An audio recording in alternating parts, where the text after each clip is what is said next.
আজকের আলোচনার বিষয় বাস্তু টিপস। বাস্তু নিয়ে কিছু কথা বলবো।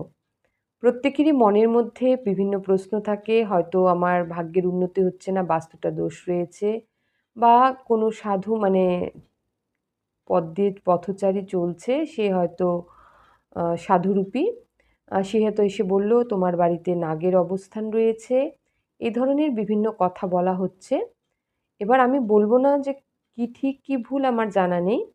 তবে এই ধরনের যদি কোনো কিছু আপনার মনের মধ্যে উঁকি মারে যে আপনাকে কষ্ট দিচ্ছে, টেনশনে আছেন যে বাস্তুতে সমস্যা রয়েছে, কি করলে বাস্তু থেকে আমি উদ্ধার পাবো, বাস্তু কীরকম? তবে তার আগে যে বিষয়গুলো না জানলে আপনি হতাশা থেকে বের হতে পারবেন না, তা হচ্ছে বাস্তুটা কী রকমের বাস্তু? বাস্তুর অনেকগুলো প্রকার রয়েছে। তার মধ্যে যেরকম চতুষ্কোণ বাস্তু, আয়তক্ষেত্র বাস্তু, সিংহদুয়ারি বাস্তু, শ শ্মশানদুয়ারি বাস্তু, এরকম বিভিন্ন বাস্তুর নাম রয়েছে। উগ্ররূপী বাস্তু। তো এই বাস্তু যখন কী রূপে আছে, এটা আগে আপনাকে ভালো করে জানতে হবে। এটা জানবেন কী করে?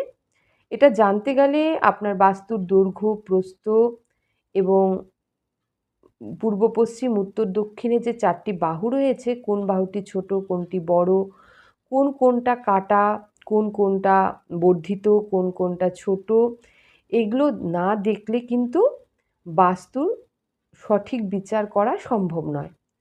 তো এতদূর জানতে গেলে তো একজন এই বাস্তুর বিশেষজ্ঞ থাকা দরকার। এবার হয়তো আপনার এলাকাতে কোনো বাস্তু বিশেষজ্ঞ নেই। তখন কি করবেন?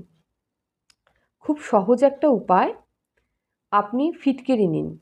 ফিটকিরি নিয়ে কালো কাপড়ে বেঁধে আপনারা যে দরজা দিয়ে সকলেই প্রবেশ করুন এবং ঢোকেন বের হন, এরকম একটা প্রবেশদ্বারের উপরে বাড়িতে যতজন ব্যক্তি থাকবে মাথাপিছু ৫০ গ্রাম করে ফিটকারি নিয়ে সেই ফিটকারিটা কালো কাপড়ে বেঁধে বাড়িতে যে প্রবেশদ্বার আছে তার উপরে বেঁধে দিন যে কোনো শনিবার।